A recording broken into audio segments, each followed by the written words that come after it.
Esperamos un poquito a que se siente los que están de pies y comenzamos, ¿no? Hombre, dejo.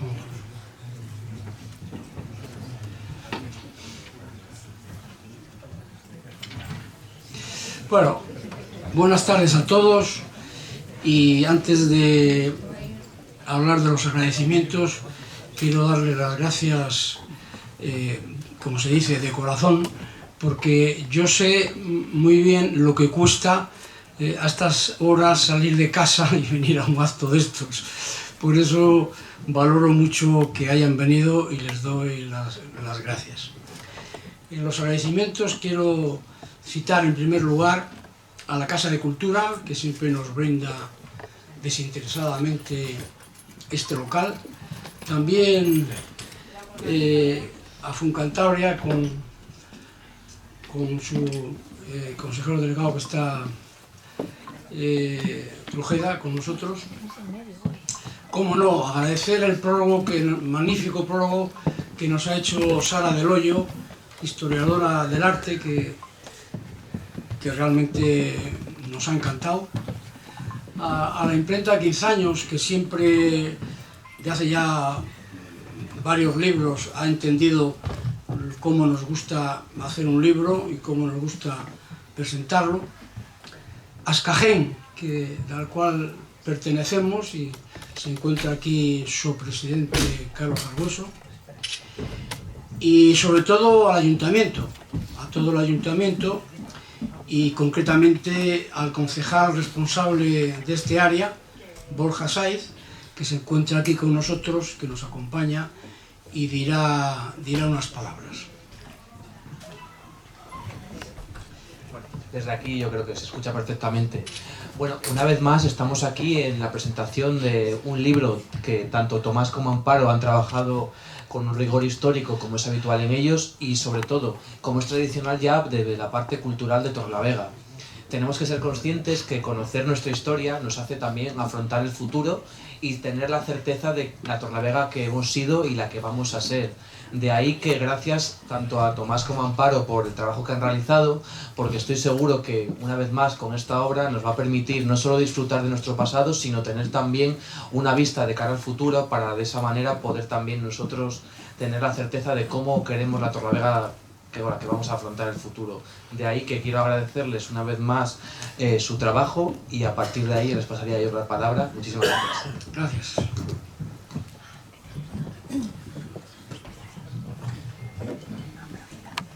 Muy buenas tardes. Me toca hacer un poco de maestro de ceremonias.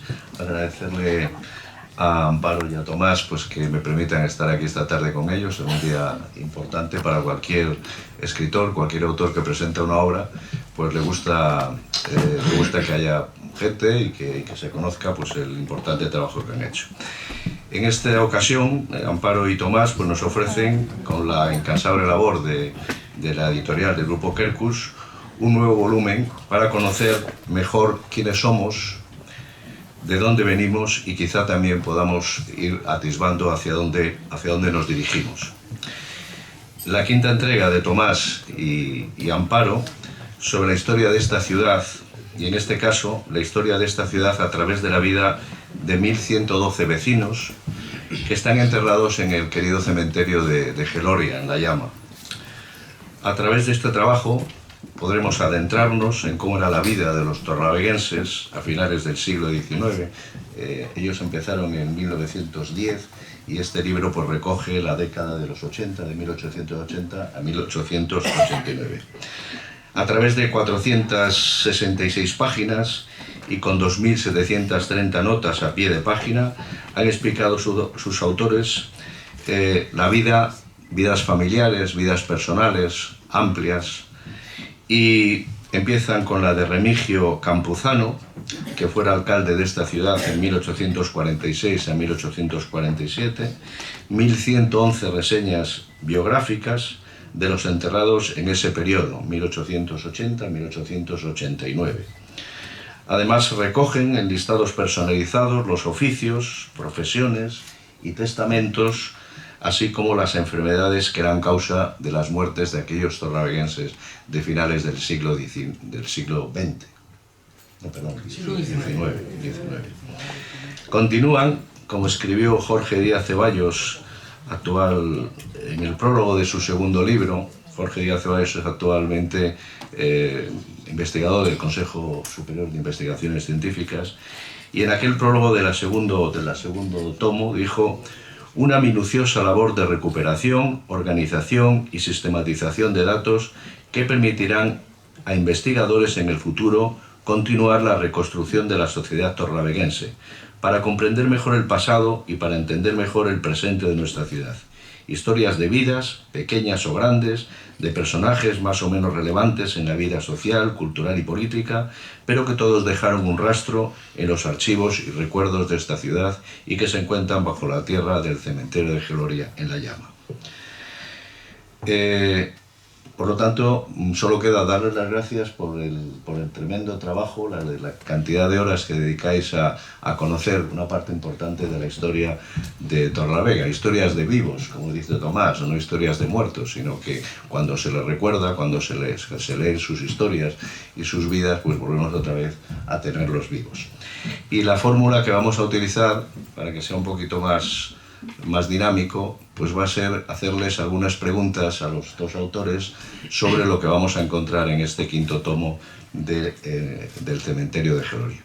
Y quizás pues la primera pregunta, aunque yo he adelantado algo, pero Tomás seguramente ampliará mucho más este conocimiento, preguntarles pues quién es Remigio González Campuzano y Ontoria, que es el que da título o comienza la serie de esos 1111 vecinos más. Sí, en cada libro nos gusta que haya una biografía más extensa. En esta ocasión yo creo que son 30 páginas, para que empiece el libro, y los otros son ya reseñas biográficas más sencillas. En esta ocasión escogemos siempre la persona que fallece en ese periodo de investigación. Y en este caso es Remigio González Campuzano Ontoria, que nace aquí en Torrelavega en 1819, que es abogado, que es registrador de la propiedad y que es alcalde. Por lo tanto, es un alcalde más que damos a conocer a muchas personas que, bueno, pues que no lo conocen. Cuando fue alcalde hace tres actuaciones importantes, no está mucho tiempo, pero tres actuaciones importantes, y es que determina que los mercados, las ferias de ganado, que como nos gusta decir, aunque ellos decían los mercados mensuales, se celebrarán el segundo jueves de cada mes. También otra actuación importante de él es que el puente de Torres le había llevado una riada, el puente de Torres, y él, durante su mandato, consigue en Madrid que financien la construcción del nuevo puente. Y lo que me parece más importante, y esto sí que lo voy a leer, porque es una teoría que defiendo yo hace mucho tiempo, no aceptada por todo el mundo, en el que, bueno, la iglesia de Nuestra Señora de la Consolación, en la plazuela del Grano, que hoy llaman Baldomero Iglesias, bueno, pues estaba el templo muy en mal estado, y o bien decidían arreglar el templo o bien derruirlo. Aceptaron arreglarlo. Y entonces, leo textualmente, Su Excelencia, el Duque de Osuna y del Infantado, donó parte de la huerta que tenía colindando con la iglesia parroquial para el ensanche de la iglesia, así como demoler la pared del palacio. Esto es lo que me parece más importante, es decir, somos algunos los que pensamos que Torrelavega no existió una torre de la Vega, sino existió un castillo, existió un palacio, y bueno, y esta es otra prueba más que así lo atestigua. Bueno, esta es la figura fundamental En Geloria tiene... no tiene... No, está enterrado en Geloria, pero no. Las lápidas que existen en el ayuntamiento, en el cementerio de Geloria, solamente son de 1900. Habrá dos contadas con la mano de finales de 1900. O sea, las familias no las mantienen. Cuando hay un nieto, un bisnieto, pues no se quiere gastar el dinero y desaparece. Esto es para mí un poco lamentable, pero bueno, son cosas de la modernidad. Muy bien. Y esto nos lleva a otra pregunta, claro. Si no están ahí enterrados, hay que buscar las biografías, un libro de 400 y pico páginas, con, no sé, he visto aquí que tiene 2.730 notas a pie de página y las 1.111 reseñas biográficas de las personas que habéis recuperado de Geloria. ¿Cómo es el método de trabajo? ¿Cómo se confecciona este libro? ¿Cuántas horas lleva? En fin, yo creo que es interesante. ¿Cómo se enciende esto? Está. Ahí, dale. Dale otra vez. Ahora. La luz se ve para allá. Ahora no veo. Bueno, hablar del método es... Cada persona tiene su método. Aquí, efectivamente, en la biografía, por ejemplo, hay que acudir a muchas más fuentes que en la reseña, que más bien acudimos a los registros parroquiales, porque averiguamos los hijos, los padres, los abuelos, los matrimonios, los bautismos, etc. Por ejemplo, cada vez es más complicado porque cada vez hay más gente de fuera. Hay que pensar que, por ejemplo, en el año 1873, en el censo de ese año, no sé si llegaba al 21% los cabezas de familia nacidos aquí. Con lo cual, cuando nos encontramos el fallecido aquí, pero era de no sé dónde, hay que buscar el bautismo en otro pueblo, en otro sitio, los padres a lo mejor eran incluso de otro sitio, hay que buscar el matrimonio de los padres, sus propios matrimonios, donde era la mujer con la que se casaba, los hijos nacían, unos en un sitio, a lo mejor otros nacían en el sitio que se casaban porque estaban sus padres y los primeros los tenían allí. Vamos, que hay que moverse en cada uno, el método es buscar los padres, los abuelos, etcétera, etcétera. No en la biografía, que ya entonces ya son muchas más fuentes. Claro. Aquí solamente damos una reseña pequeña, ¿no? Pero es complicado, ¿eh? No, parece fácil, pero... buscarlo y reseñarlos y... Claro, citar, parece fácil, pero es complicado. A veces tardas muchísimo en encontrar a una persona. Luego hay errores en los registros, porque te dicen ha muerto a una determinada edad, tú tienes que buscar el bautismo diciendo por esa edad, y resulta que la edad no era esa. Normalmente se quitan muchísimos años. O sea, no se los ponen, se los quitan. O sea, porque ahí te encuentras con hasta 10 y 15 años, no cualquier cosa. Entonces, pues tienes que ir buscando registros y buscando y mirando hasta que lo encuentres, ¿no? ¿Existen esos registros aparte de los...? Sí, existen. Algunos archivos no existen porque se fueron destruidos. Se destruyeron, los franceses destruyeron muchos archivos. Hay archivos de sitios que...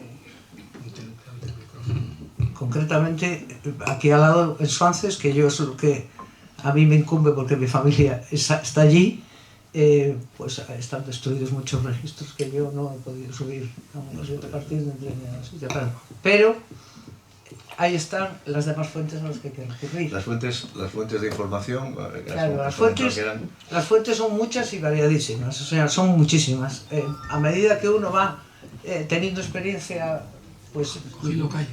Exactamente. Entonces, pues ya conoce más fuentes, recurre a más fuentes. Los investigadores experimentados, como algunos que hay por aquí que yo veo, pues claro, esos ya tienen la facilidad de conocer muchas más fuentes, ¿no? Pero son muchísimas. Yo voy a hablar de las fuentes que son como las más básicas, las que utilizamos más. Vamos, que estas son imprescindibles.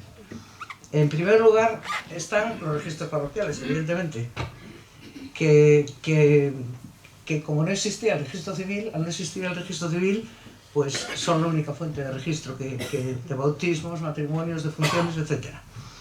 Esto, a partir del Concilio de Trento en 1563, se encargó a las parroquias recoger los datos de nacimiento, matrimonio, de función de sus feligreses.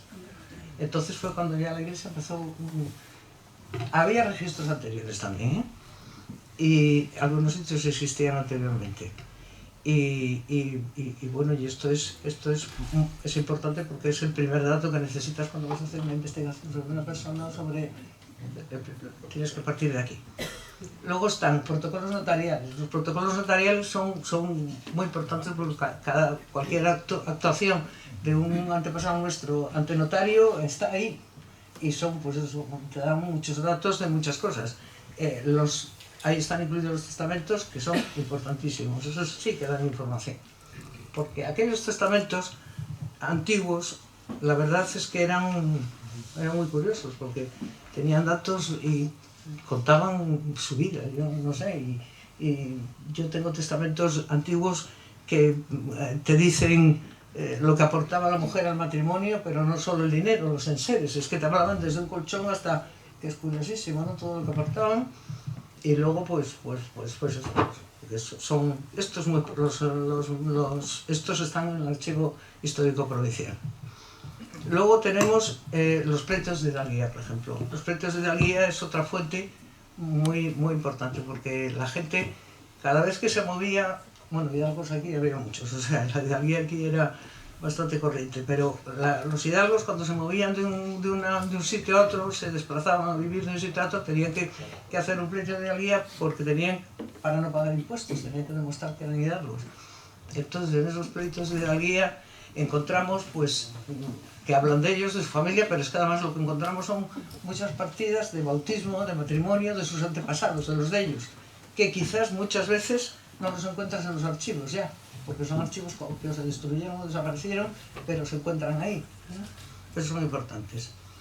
Luego otra cosa, bueno, evidentemente los censos y los padrones, que se hacían periódicamente también. Los pasaportes, porque tanto de interior como de migración.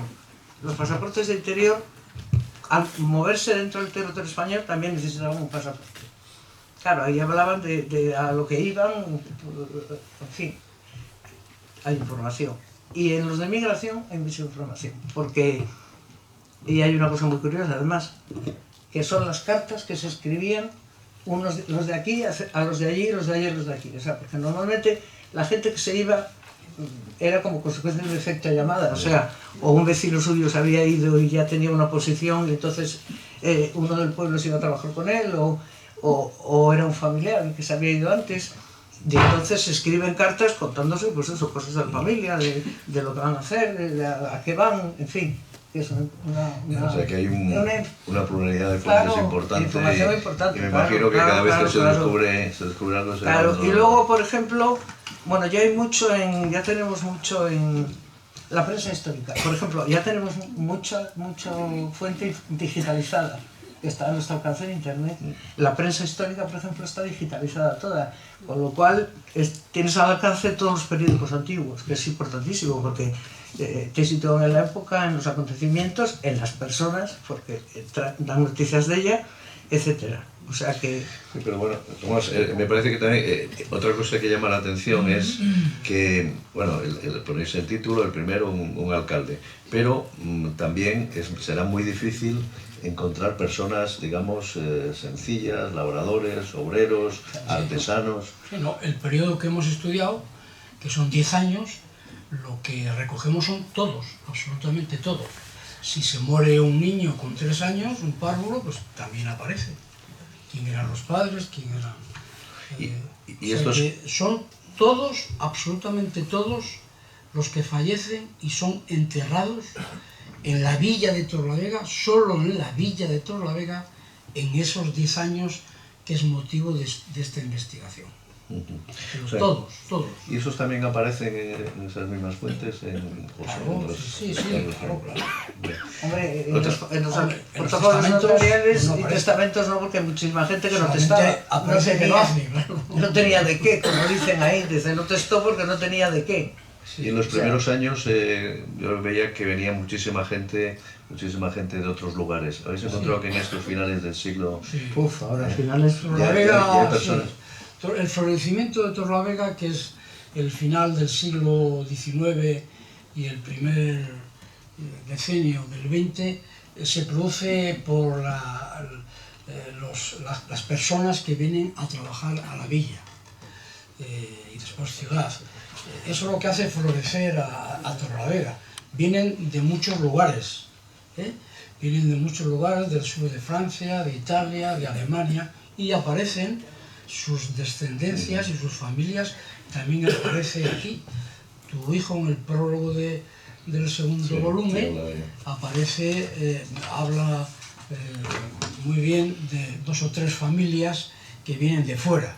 O sea, estudiamos absolutamente todos, el cantero, la señora de Malvivir, todos son los que aparecen, porque todos pueden ser familiares nuestros, y supongo que no hay mayor ilusión de alguien, pues al ver el índice posterior del libro, pues encontrar a un bisabuelo, a un abuelo, que viene por orden alfabético, y claro, en cuanto encuentras a un abuelo, pues te subes por lo menos 40 o 50 años para atrás, y te puedes llegar hasta 1790 o 1800. A nosotros, que estamos locos de esto, pues nos parece muy interesante. A otros no les dará igual, ¿no? Porque hay mucha gente que sabe, conoce muy bien lo que hacen sus padres, conocen mucho peor lo que han hecho sus abuelos, pero mucho peor, y desconocen completamente lo que han hecho sus bisabuelos. Eso es la gran mayoría. Y después se produce el circuito inverso. Es decir, hay muchos torrevegenses de la villa de Torrelavega que se van a trabajar fuera. Son lo que llamamos los jándaros, ¿no? Extremadura y Andalucía. Y después, cuando vuelven, pues enriquecen la ciudad. Y los indianos, ¿no? Esos son. Sí, hablando del prólogo dice, es curioso, dice, entre la ciudad de Breslavia, hoy en Polonia, y Torrelavega hay aproximadamente 2.138 kilómetros. Esta fue la distancia que, suponemos, a pie debió recorrer Antonio Rafael Vidrero a comienzos del siglo XIX, desde su ciudad entonces en el reino de Prusia. Y después habla de José... Se vino aquí y se casó aquí. Sí, sí. Nacido en Turín, un italiano, que llegó hasta Santander para casarse con Antonia Escobedo y tener un hijo. Estas son las cosas que se encuentran en estos libros que hoy presentamos. Es interesantísimo. Bueno, alguna pregunta más. Por ejemplo, el concepto de la muerte, ¿no? ¿Cómo se percibía la muerte en este siglo y cómo se percibe ahora? Los enterramientos, los duelos, los lutos. ¿Tenéis algo recogido sobre esto? Eso sí que es absolutamente... que ha cambiado absolutamente, no tiene nada que ver la percepción de la muerte de esta gente con la nuestra. Eso es evidente, ni en su relación con ella, para nada. Si miramos todas las causas de defunción que hay, pues esta gente moría de todo. O sea, morían de cualquier cosa, con lo cual su relación era pues cotidiana con la muerte, desde la más tierna infancia, claro. Morían, había una mortalidad infantil terrible, de un 300 por 1000, que es una barbaridad. 300 por 1000. Sí, 300 por 1000. Morían muchísimas mujeres por complicaciones infecciosas después de los partos. En fin, cualquier infección podía conducir a la muerte, claro, porque no había manera de combatirla, ¿no? Entonces, en este siglo se documentaron aquí en España 5 pandemias de cólera, algunas de viruela, y a final de siglo una de gripe, que fue una pandemia. La primera pandemia de gripe que existió, que la llamaron la gripe rusa, porque allí se originó en Rusia. Entonces, aparte de eso, estaban todas las enfermedades endémicas. O sea, lo que es el tifus, el sarampión, la tuberculosis, muchísima, todo eso. Y luego, pues claro, hay otros factores. La higiene pública y privada, pues no era... En fin.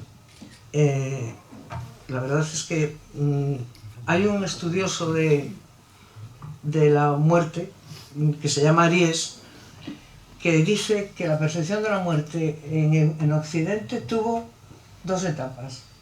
A la primera la llama la muerte domesticada. Esa muerte es la que nos ocupa en el siglo XIX. Es decir, que la gente, esa muerte, como convivía con ella de manera natural, la aceptaba de forma absolutamente natural y tomaba conciencia de ella y sin ningún ocultamiento. El lugar que ocurría la muerte era el hogar familiar, allí acudían los vecinos, los allegados, los familiares, los niños, todo el mundo, era un acontecimiento social público y luego que acompañaban al difunto hasta su sepultura.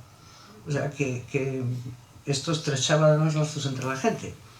La segunda etapa la denomina la muerte invertida, porque se empieza a ocultar la muerte y cambia su sentido. El lugar que ocurre se desplaza del hogar al hospital, se desplazan los duelos de las casas a los tanatorios, ya son más discretos, menos públicos, y la muerte, dice él, se comienza a invisibilizar y silenciar. Se va construyendo en torno a un fenómeno natural absolutamente como es la muerte, pues un tabú, que es lo que sigue siendo, y que no lo era en aquel entonces, claro. Él dice que los valores de la sociedad van cambiando y se van dirigiendo hacia valores centrados en la vida, como son pues el poder, el éxito, la riqueza, esos valores que verdaderamente, como están tan centrados en la vida, nos van alejando del pensamiento de algo tan real como es que somos de nuestra finitud, ¿no? Entonces esa etapa la denomina así. Y yo creo que es que esta gente verdaderamente vivía peligrosamente Claro, me imagino que la higiene y los todos los cantarillados, todo eso estaría todo... Todo, claro. Claro, como efectivamente el libro tiene una cantidad de datos fantásticos para recuperar, organizar. Ahora estaba mirando también de que la gente muere de enfermedades que ahora ya no existen. No existen, impensables. ¿Y los oficios, Tomás? Los oficios, pues había muchos y variados oficios, ¿verdad? Te encuentras canteros, jornaleros, te encuentras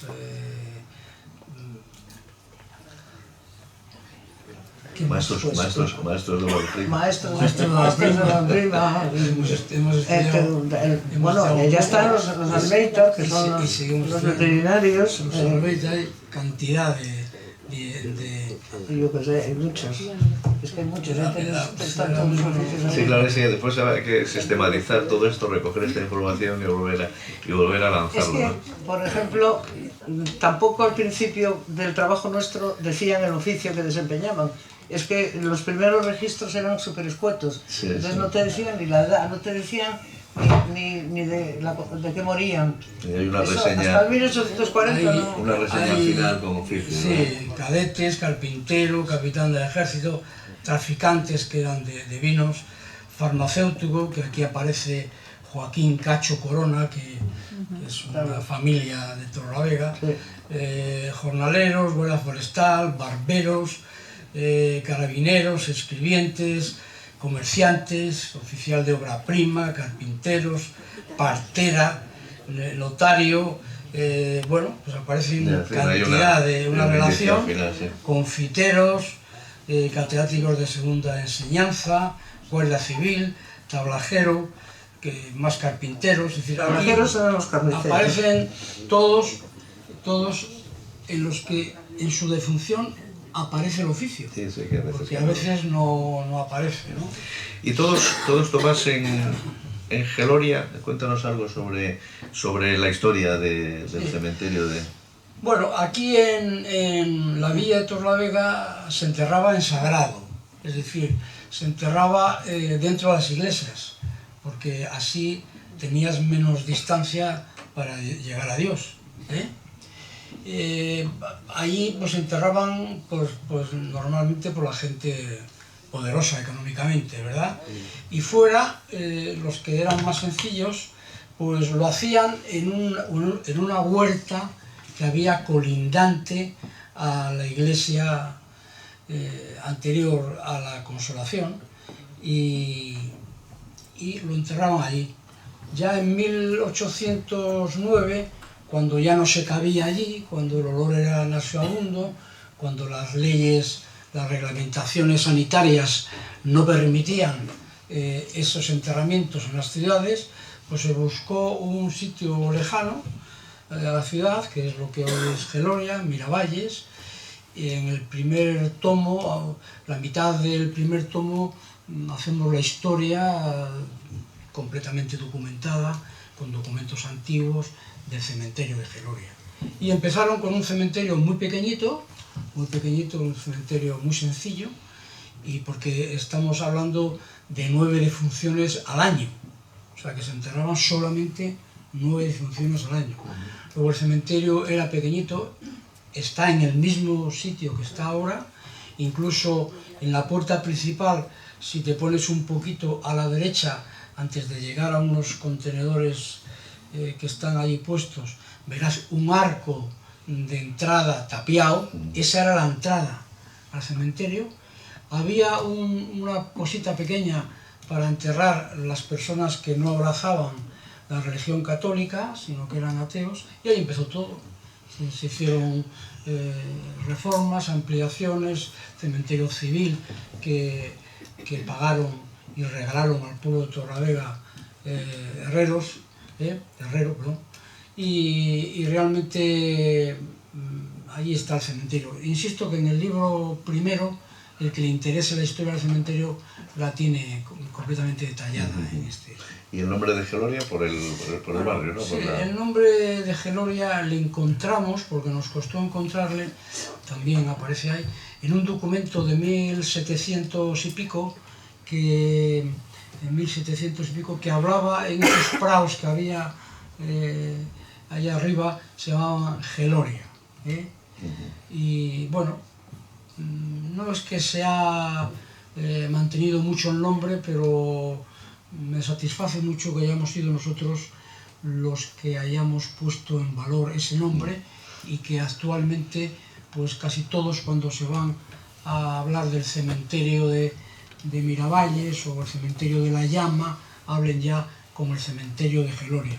Fuimos Amparo y yo los que empezamos con este nombre, y eso, estamos muy contentos de que se mantenga. Mi abuelo Guillermo, que nació en 1900, siempre decía: tengo un carro de tierra en Geloria, y estaba allí preparada el nicho, tiene preparado para hacer el...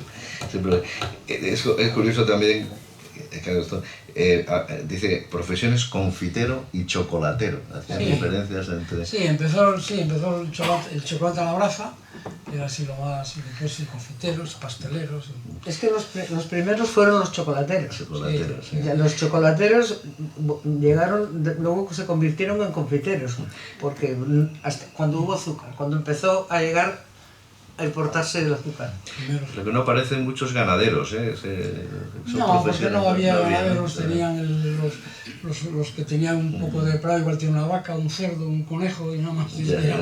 Eran años de penumbra. Y claro, después también otra cosa interesantísima, las enfermedades, algunas derrames, seruso, escorbuto, clansía, fiebre. Esto para los médicos, no para los investigadores. Si lo buscas en internet y te viene alguna vez el nombre tan raro, y te viene a qué enfermedad corresponde. En cada tomo viene una relación de todas las enfermedades que hay. ¿Y estos libros, estos 5 tomos, ya este es el quinto, o nos queda todavía material? Nos queda el sexto, que ya abarca el final ya, de 1890 a 1899, 10 años más, y acabamos ya el siglo XIX. ¿Y la posibilidad de digitalizar? Claro, pues hombre, hemos desde el minuto 1, y sobre todo con el anterior concejal que ha excusado su asistencia por otra reunión importante hoy. Iniciamos, pues esto, la idea, solicitamos, nos pusimos muy pesados, de que estos documentos, si quedan en un libro, que lo tiene muy poca gente el libro, aunque lo regalamos, pero lo tiene muy poca gente, pues no sirve para nada. Y al final hemos conseguido, y ellos han admitido, y ya este año, gracias al concejal Borja Saiz, aparece en el presupuesto de este año la digitalización de todos estos documentos. De tal manera que cualquiera que esté en Estados Unidos o en Australia, que nos mandan muchos correos, tanto a Amparo como a mí, diciendo, oiga, no, mi bisabuelo, mi tatarabuelo está enterrado en Torrelavega, pero podía decirme a ver si es verdad. Pues bueno, ya desde su casa y con la calefacción encendida, con el ordenador, pueden saber si su bisabuelo. Es una labor muy importante que quedará para toda la vida y que es un trabajo que hemos hecho y que hay que darle utilidad. Y es una utilidad gratuita, o sea que todo el mundo en su casa gratuitamente puede acceder a todos estos datos. Muy bien, pues yo no sé si hemos hecho una visión general de lo que nos vamos a encontrar en este libro, y daros las gracias por el trabajo y por bueno, pues este tipo de libros también pues tienen esa labor de valorar nuestra ciudad, de conocerla, de la importancia que ha sido una ciudad dinámica, acogedora, ¿no? Y siempre decíamos algunas veces la gente que estamos en el grupo Kerkus, pues que sería interesante mantener ese cementerio, incluso hacer pues panteón de personas más o menos ilustres que tienen allí, están allí mal enterradas, las lápidas están rotas, en fin, se ha hecho algún tipo de recuperación. Pero bueno, convendría, es nuestra historia, como vosotros decís, historias de vivos, y los recuperamos aunque estén ya enterrados en Geloria. Yo no sé si podemos dar paso a alguna pregunta de la sala. Sí, estamos abiertos a cualquier pregunta. Muchas gracias. La verdad que estamos muy entretenidos. Una pregunta, ¿cómo era el comercio hacia 1850, 1860? ¿No existía algo o no? No existía casi nada, ¿verdad? Sí. En el blog de Torrelavega Antigua tengo yo publicado muchos comerciantes, yo creo que hay 100 comerciantes, y bueno, pues de esa época, ¿no? Un poquitín posterior a 1850, pero era comercios de telas, ¿verdad? Y aquí hay algunas personas que son de esas familias, farmacia, como os he hablado de Cacho, y poco más. Ahora ya, avanzado ya el siglo XIX, en el último decenio, pues ya aparecen más comercios. Sí. Torrelavega era una ciudad muy pequeñita, o sea que vamos, la villa era una villa muy pequeñita. O sea, ¿Pasaba la diligencia por aquí? Pasaba la diligencia, claro. ¿Y de dónde venía? ¿A dónde iba? Pasaba la diligencia que... Eso también lo tengo escrito. Donde está hoy la Plaza Mayor, que no existía cuando estaba la Plazuela del Grano, cuando nace la Plazuela del Grano es la primera plaza que nace. Que hay, donde está la Plaza Mayor pues había un campo lleno de árboles y un mesón, el mesón de Dorotea, posteriormente, que está estudiado y aparece en uno de los libros, y allí paraban las diligencias, cambiaban los caballos y daban un refrigerio para la gente porque claro, venir de Reynosa en diligencia debía ser, y la Plaza Mayor pues fueron construyendo alrededor de esa casa, de ese casa mesón, y se hizo la Plaza Mayor. Eso era luego de Bilbao, del Tiburcio. De Tiburcio Bilbao. ¿Hay por ahí alguna palabra?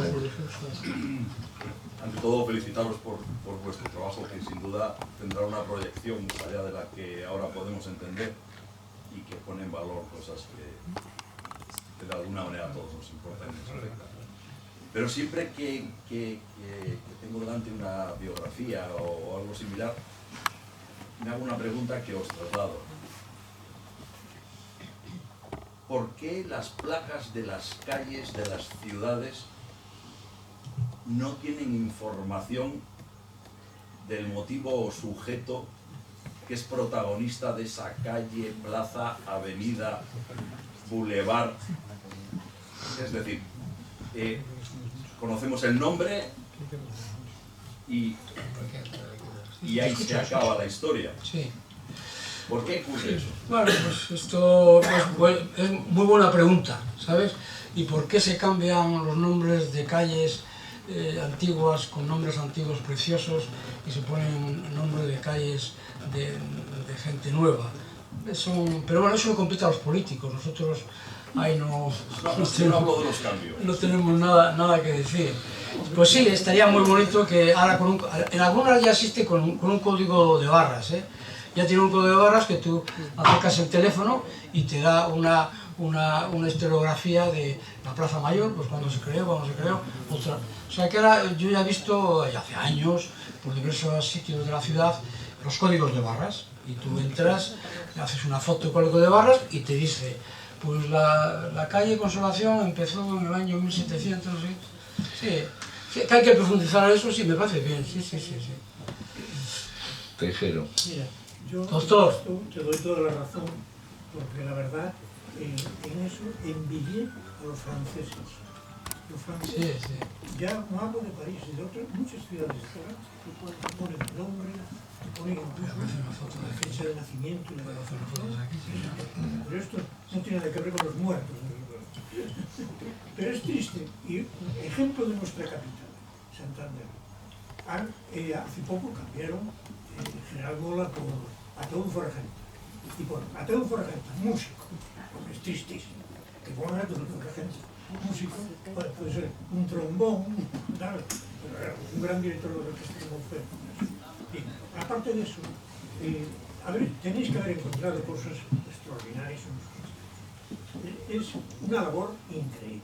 Yo lo conozco porque también de vez en cuando me he metido en eso. Mortalidad infantil.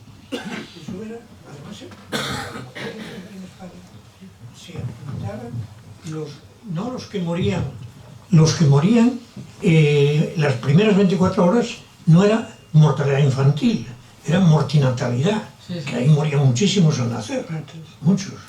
Y después la mortalidad infantil son los menores de un año y el primer año de vida, ¿no? El primer año de vida, además, adolescentes morían muchísimos.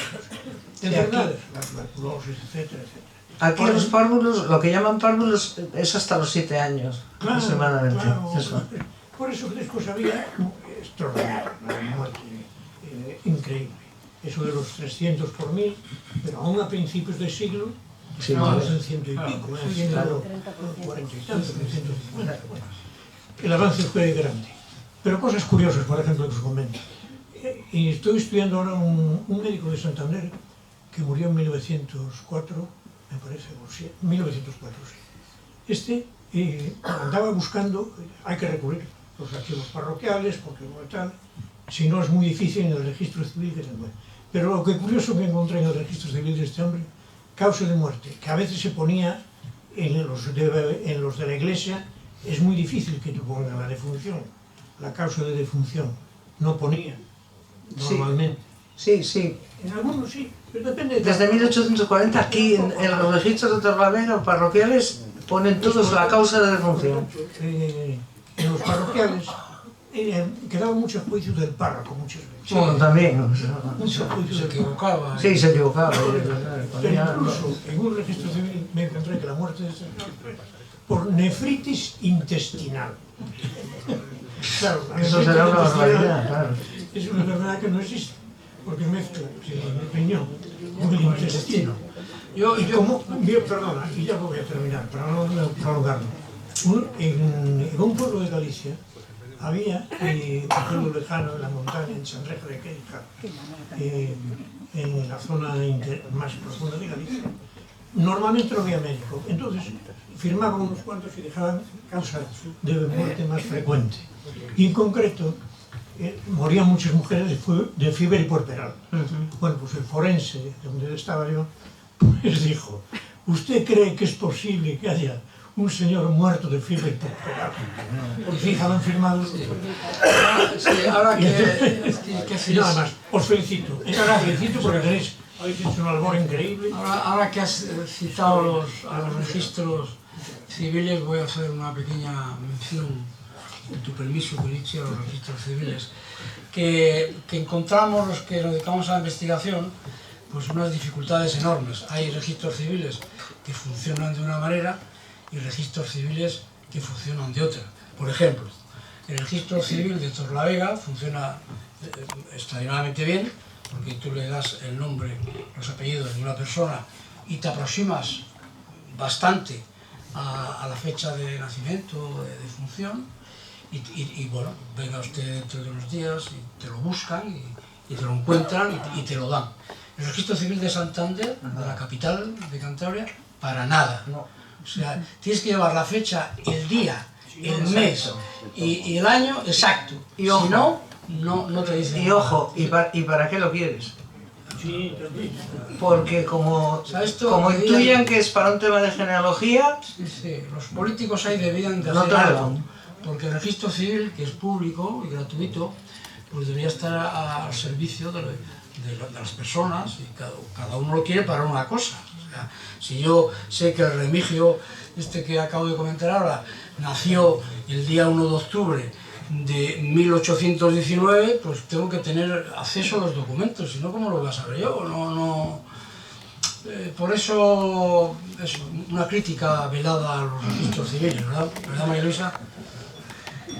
Muy bien, pues nada, ahí no sé si hay alguna apreciación más. Hombre, Desde la Asociación Hombre, de Maite. Genealogía Sí. queremos felicitaros por ese trabajo ímprobo que habéis hecho muchas y gracias. también felicitar desde luego a todos los descendientes de estos fallecidos que no saben la suerte que tienen ustedes con estos datos que les facilitan, que además puede despertarles el interés no por la genealogía, que es una relación de nombres y fechas.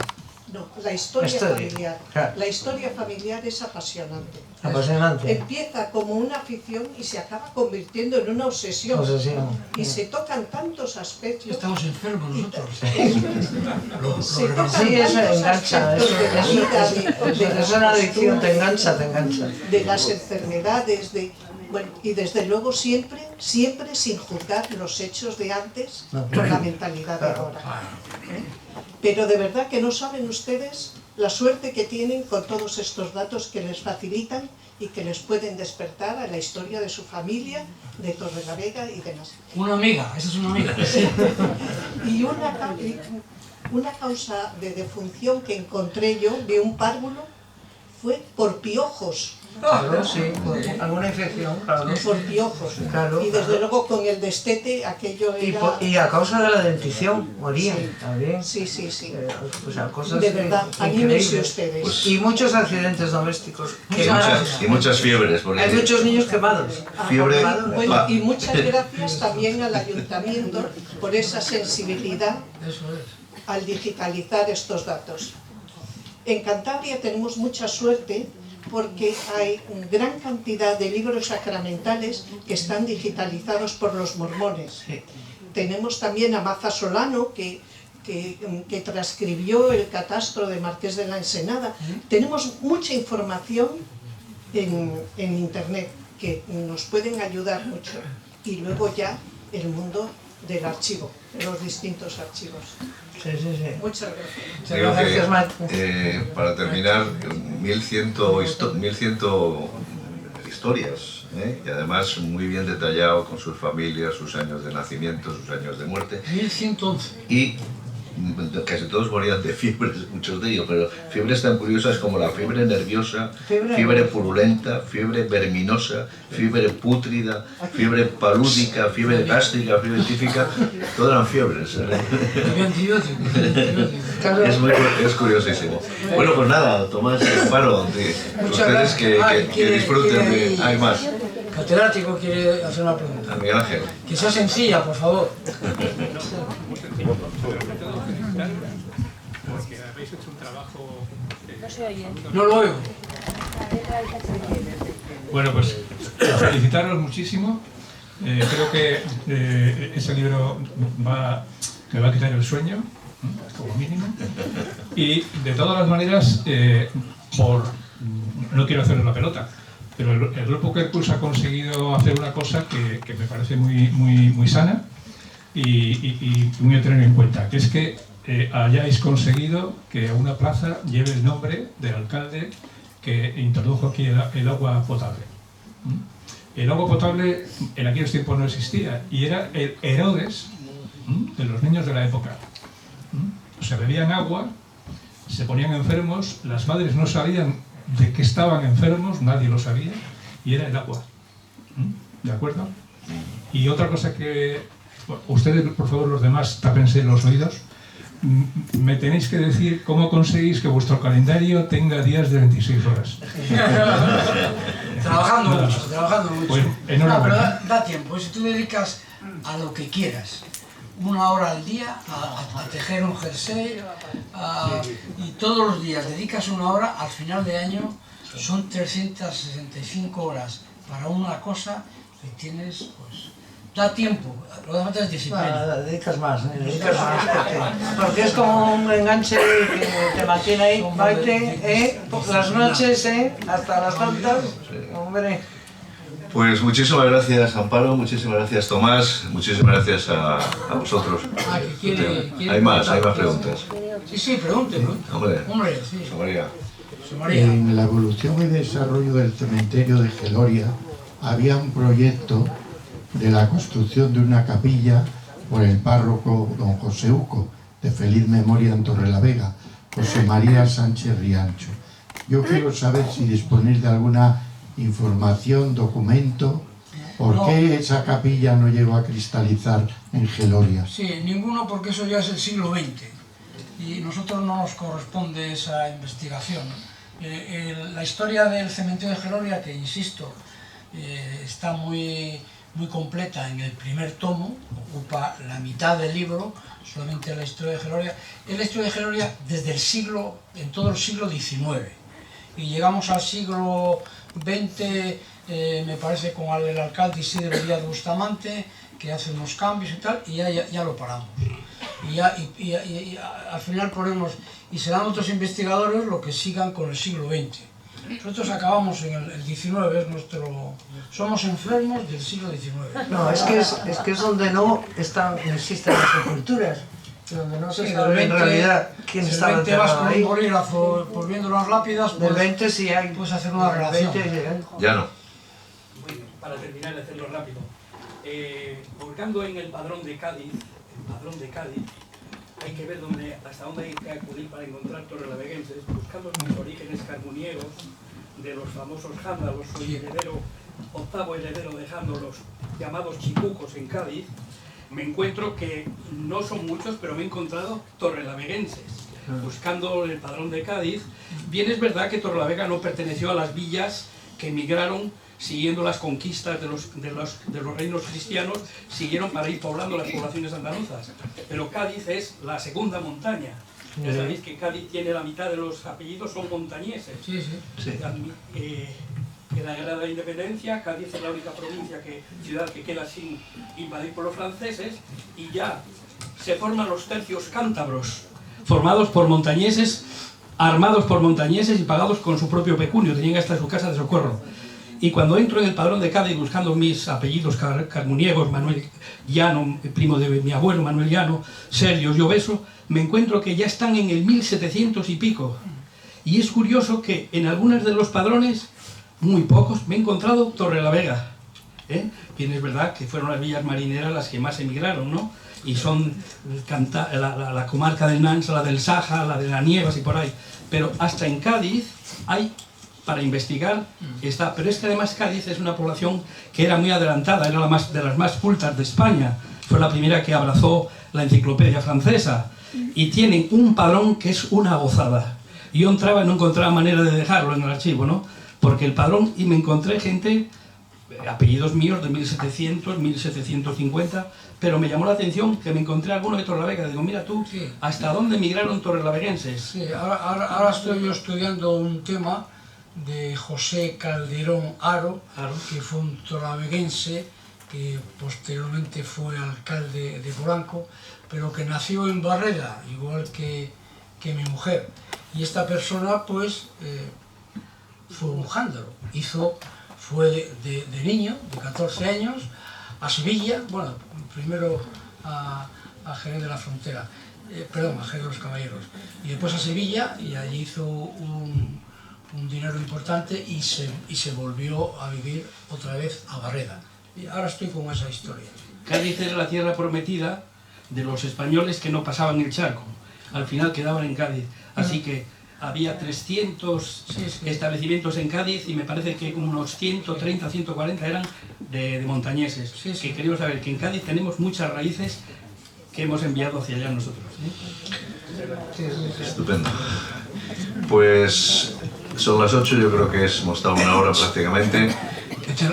Muchísimas gracias de nuevo a Amparo y a Tomás y a ustedes por asistir. Y ahora creo que van a entregar un libro a los asistentes. Según vayan saliendo les regalarán un libro. Y que disfruten con la lectura. Un libro porque o dos, si tienen 2 manos. Es apasionante.